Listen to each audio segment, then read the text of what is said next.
নমস্কার বন্ধুরা, আমিও বাঙালি রান্নাঘরে সবাইকে স্বাগত জানাচ্ছি। আবারও একটা রেসিপি আপনাদের মাঝখানে শেয়ার করতে চলেছি। সেটা হচ্ছে নতুন স্বাদে নিরামিষভাবে সয়াবিনের তরকারি। তাহলে চলুন দেখে নেওয়া যাক আজকের রেসিপি। আমি ওভেনে একটা কড়াই বসিয়ে তাতে দিয়ে দিয়েছি কিছুটা সাদা তেল।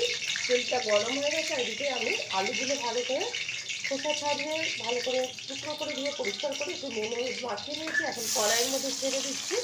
আর এটা কিন্তু সুন্দরভাবে ভেজে নেব। সুন্দরভাবে ভাজার পর তুলে নেবো একটা পাত্রে। অনেকে তো অনেক রকমভাবে করে থাকেন, তো আজকে আমি একটু অন্যরকমভাবে করে দেখাচ্ছি। অনেকেই জানেন ভালো, তবুও আমি আমার মতো করে দেখাচ্ছি।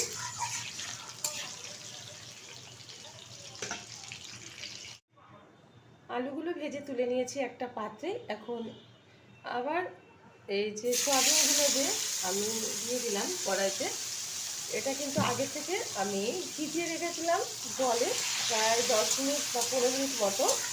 আর সেটা জল থেকে তুলে চিপে তারপরে কিন্তু আমি নুন আর একটু হলুদ মাখিয়ে নিয়েছি। আর সেটাই কিন্তু এখন সুন্দরভাবে ভেজে নেবো একটু তেলে। নিরামিষ দিনে কিন্তু এরকমভাবে সবজিটা রান্না করলে, সয়াবিনের সবজিটা রান্না করলে আশা করি ভীষণ ভালো লাগবে। অবশ্যই একবার ট্রাই করবেন। যদি আমার এই রেসিপি আপনাদের ভালো লেগে থাকে, আপনারা অবশ্যই আমার চ্যানেলটিকে সাবস্ক্রাইব করবেন, লাইক করবেন, শেয়ার করবেন। আর ঠিক যেরকমভাবে আজকে সয়াবিন রান্নাটা দেখাচ্ছি এরকমভাবে একবার করে খেয়ে দেবেন। আশা করি খুব ভালো লাগবে। আর একটু ভেজে নেব। সয়াবিনটা কিন্তু সুন্দরভাবে ভাজা হয়ে গেছে, তুলে নিচ্ছি একটা পাত্রে। সয়াবিনগুলো কিন্তু তুলে নিয়েছি একটা পাত্রে। এখন দিয়ে দেবো এই তেলেই কিছুটা গোটা জিরে ফোড়ন। আমি কিন্তু সয়াবিনটা ছাকা তেলে ভেজে নিয়েছি। আপনারা ছাকা তেলে না ভেজেও কিন্তু এটা ভাজতে পারেন অল্প তেল দিয়ে। সয়াবিনটা ভাজার পরেও কিন্তু এতটা তেল এই যে কড়াইতে আছে। আমি একটু ছাকা তেলেই ভেজে নিয়েছি, আগে বলে দিলাম। দিয়ে দিচ্ছি একটা কেটে রাখা ছোটো সাইজের টমেটো। দিয়ে দিচ্ছি 1 চামচ হলুদ গুঁড়ো। দিয়ে দেব 1 চামচ জিরের গুঁড়ো। দিয়ে দিচ্ছি কিছুটা আদার রস। আমি কিন্তু সব সময় রসটাই ব্যবহার করি, ছিঁড়াটা কিন্তু ফেলে দিই দিতে।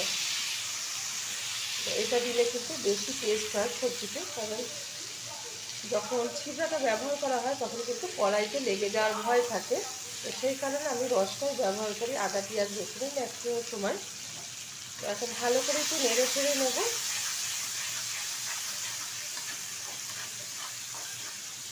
দিয়ে দেবো পরিমাণ মতো লবণ। লবণটা কিন্তু বুঝে ব্যবহার করতে হবে, কারণ সয়াবিন আর আলুটা কিন্তু লবণ দিয়েই আমি ভেজে নিয়েছি।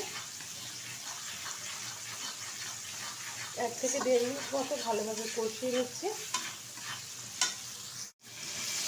ভালোভাবে কিন্তু মশলাটা কষিয়ে নিয়েছি। এখন দিয়ে দেবো এর মধ্যে ভেজে রাখা সয়াবিন আলু। দিয়ে দিচ্ছি 1 চামচ লঙ্কার গুঁড়ো। দিয়ে দেবো খুব সামান্য পরিমাণে একটু চিনি, স্বাদটা ভীষণ ভালো আসবে। ভালোভাবে আবারও একটু কষিয়ে নেব। আমার এই রেসিপি যদি আপনাদের ভালো লেগে থাকে, আপনারা অবশ্যই চ্যানেলটিকে সাবস্ক্রাইব করবেন, লাইক করবেন, শেয়ার করবেন। আর এরকমভাবে নিরামিষ দিনে একবার এরকম সয়াবিন আলুর তরকারি রান্না করে খেয়ে দেবেন। আশা করি ভীষণ ভালো লাগবে। ভালোভাবে কিন্তু কষানো হয়ে গেছে। এখন দিয়ে দেবো পরিমাণ মতো জল। দিয়ে দিচ্ছি সামান্য পরিমাণে একটু গরম মশলার গুঁড়ো।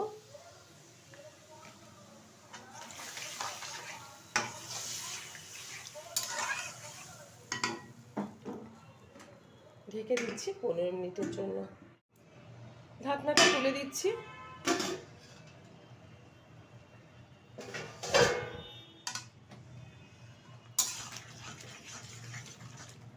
সয়াবিন আলুর তরকারিটা কিন্তু হয়ে গেছে, নামিয়ে নেব, ঢেলে দেবো একটা পাত্রে। দেখা হবে পরের ভিডিওতে নতুন কোনো রেসিপি নিয়ে। ধন্যবাদ।